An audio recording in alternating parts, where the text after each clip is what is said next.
लोग तीसरा क्वेश्चन देखेंगे। इसमें हम लोगों को प्रथम पद और सर्वांतर डी निकालना है। तो कोई बात नहीं, हम लोग तो बहुत आसानी से हल कर सकते हैं। देखिए इसका प्रथम पद और सर्वांतर डी कैसे निकालना है।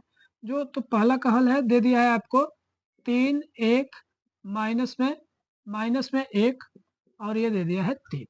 तो सबसे पहले हम लोग प्रथम पद, तो प्रथम पद तो यही हो जाएगा। तो लिखेंगे प्रथम पद जो होगा वो कितना हो जाएगा, 3 हो जाएगा, जो पहला नंबर पर बोलते हैं। अब हमको सार्वांतर निकालना है।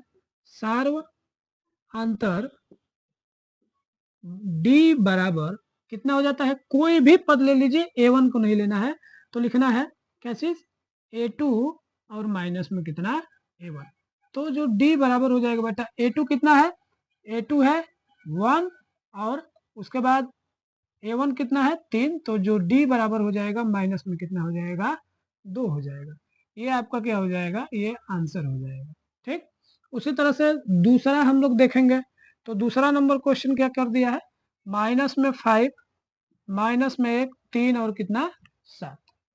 तो इसमें क्या लिखेंगे, प्रथम पद जो पहले स्थान पे है, तो प्रथम जो पद होगा वो बेटा कितना, पहला पद पे, तो ये हो जाएगा माइनस में कितना 5।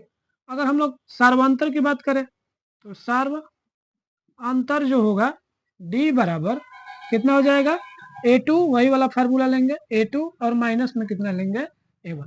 एक बात और आप समझ लीजिए कि यहाँ पे दो में निकाल कर देख लेते हैं कि पहला में है तो क्या दूसरा में भी फॉलो कर रहा है कि नहीं कर रहा। तो अगर इसको लेंगे कि d जो बराबर होगा वो अगर a3 में से a2 को घटाते हैं तो उतना आना चाहिए। तो a3 कितना है, माइनस में 1।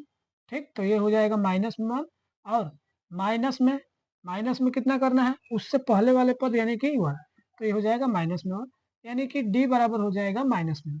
तो इस तरह से दो बार चेक कर लेने से गलती की जो गुंजाइशें होती है वो बहुत कम हो जाती है। और ये बोर्ड के एग्जाम में एक दो बार निकाल करके देख लेते हैं, अगर आप कंफर्म है, अगर आप कंफर्म है नियम फार्मूला सही है तब तो ठीक है, नहीं तो एक एक्स्ट्रा रूल के तहत बता रहे हैं कि आप लोग देख सकते हैं। जैसे कि ये d, तो d जो बराबर होगा a2 कितना है, माइनस में 1 और a1 कितना है, माइनस में कितना 5।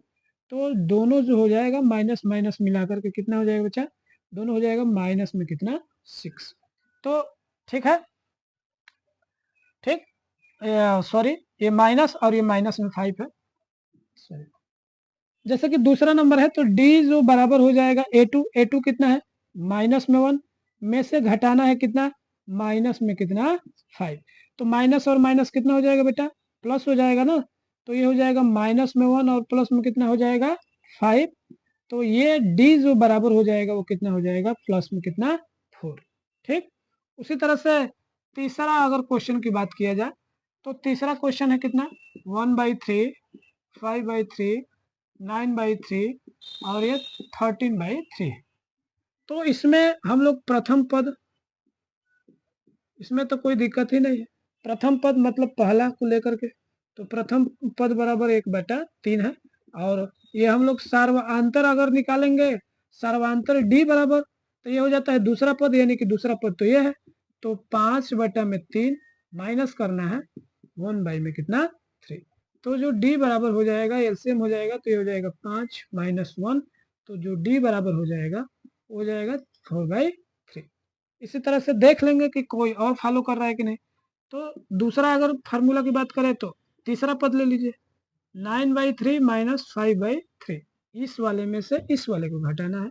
तो ये हो जाएगा 3। तो ये 9 माइनस 5 इक्वल 4/3, दोनों सेम आ रहा है, यानी कि आंसर आपका एक्यूरेट है। तो इस तरह से लिख देंगे, इसका आंसर ये होगा।